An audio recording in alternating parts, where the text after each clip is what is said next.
안녕하세요. 닥터 유 유태호입니다. 오늘의 주제는 따라하기보다 나를 하기입니다.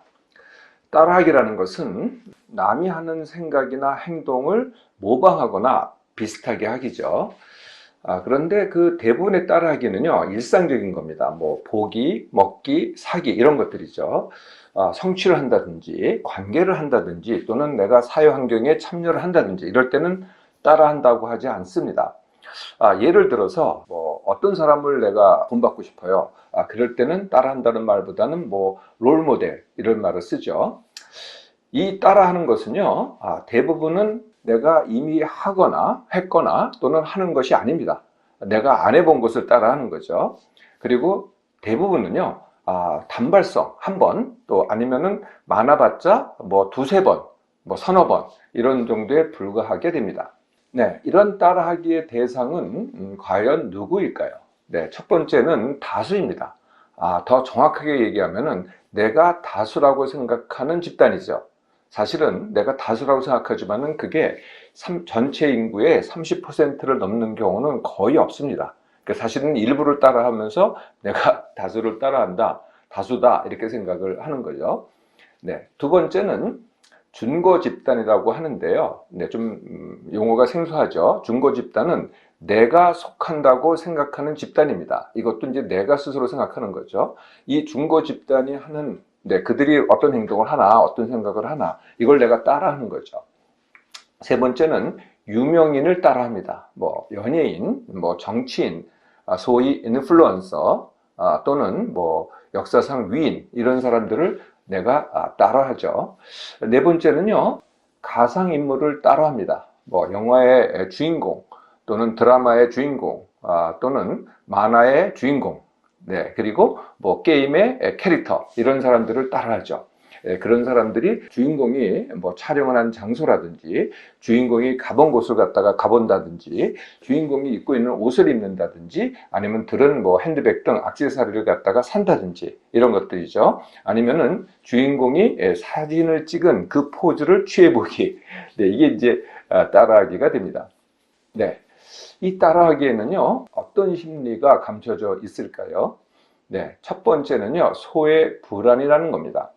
남들은 다 하는데, 다수가 다 하는데 나만 안 한다. 이게 이제 소외 불안이 되는데요. 나만 뒤처질까봐, 또는 나만 소외받을까봐 그게 이제 두려운 겁니다. 이게 이제 첫 번째 이유고요. 두 번째 이유는요, 이것도 흔한 이유인데요. 선택하기가 귀찮아서 또는 어려워서 그냥 따라 합니다. 가장 이제 흔한 것들이 이런 것들이죠. 점심을 먹으러 가요. 점심을 먹으러 가는데 뭘 먹을까? 그러다가 음식점 중에서 사람들이 그래도 가장 많은 데를 찾아 들어갑니다. 내가 그 음식이 먹고 싶어서가 아니라 사람이 많은 데를 찾아 들어가서 역시 사람이 많이 찾는 곳이 음식이 맛있다라고 얘기를 하죠. 이게 이제 따라하기입니다. 또는 뭐 옷을 사러 갑니다. 그러면은 옷가게 주인이 맨 처음에 하는 말이 뭘까요? 이게 제일 잘 나가는 옷입니다. 이게 뭐예요? 그 따라한다는 거죠. 그래서 제일 잘 나가는 옷을 삽니다. 세 번째는요, 대리 만족이라는 겁니다. 내가 좋아하는 사람이 하는 생각과 행동을 갖다가 내가 따라함으로써 그 사람이 느끼는 만족감을 나도 같이 느껴보겠다. 이게 이제 대리 만족이 되는 거죠. 이것이 대리 만족을 조금 더 나가면은요, 내가 그 사람인 듯, 내가 그 사람의 행동과 그 사람의 생각을 갖다 따라함으로써 내가 그 사람인 듯 동일시하는 것. 이게 이제 대리 만족의 이제 가장 앞선 단계가, 더 나아간 단계가 동일시가 되는 거죠. 네 번째는요, 인정 욕구입니다. 인정 욕구라는 것은 내가 어떤 것을 따라함으로써 남이 그것을 인정을 받고자 하는 욕구거든요. 요즘은 그것을 대부분 다 SNS로 합니다. SNS에서 뭘 해요? 내 조회수가 좀 더 높아졌으면, 내 좋아요 수가, 그것도 이제 좋아요를 또 누르잖아요. 좋아요 수가 더 높아졌으면 하는 욕구 때문에 따라하기를 하죠. 다섯 번째는요, 그냥 소위 생각 없이 따라하기입니다. 남이 하면 그냥 따라해요.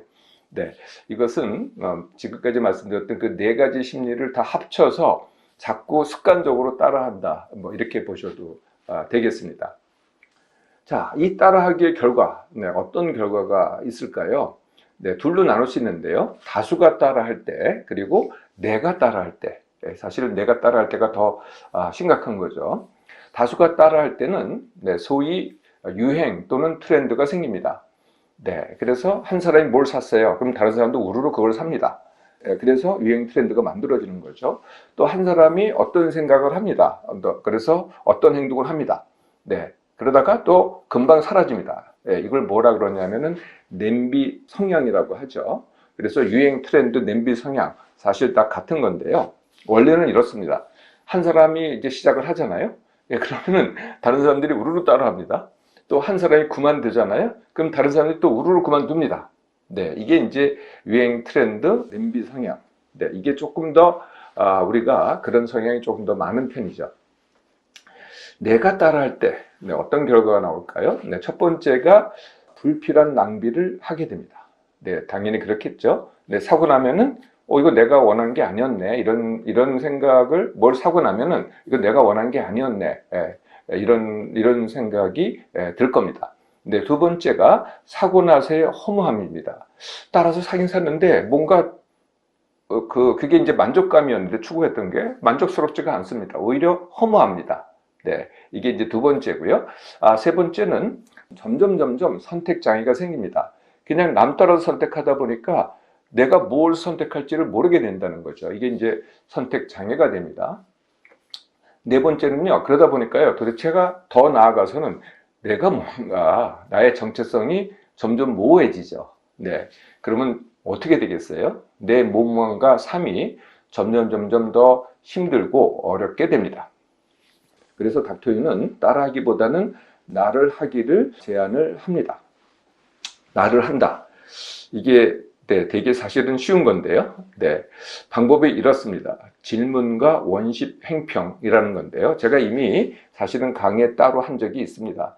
그런데 다시 한번 말씀을 드립니다. 질문과 원십 행평.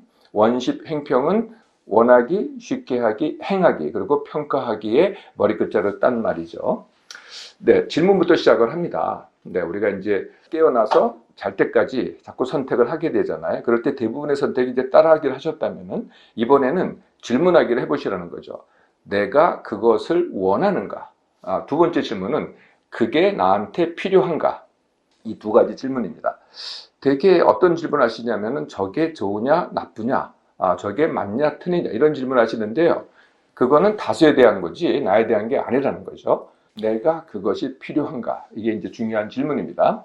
이 질문에 답이 나오잖아요. 그러면 이제 그 다음이 원십 행평의 반복 훈련이 되는 거거든요.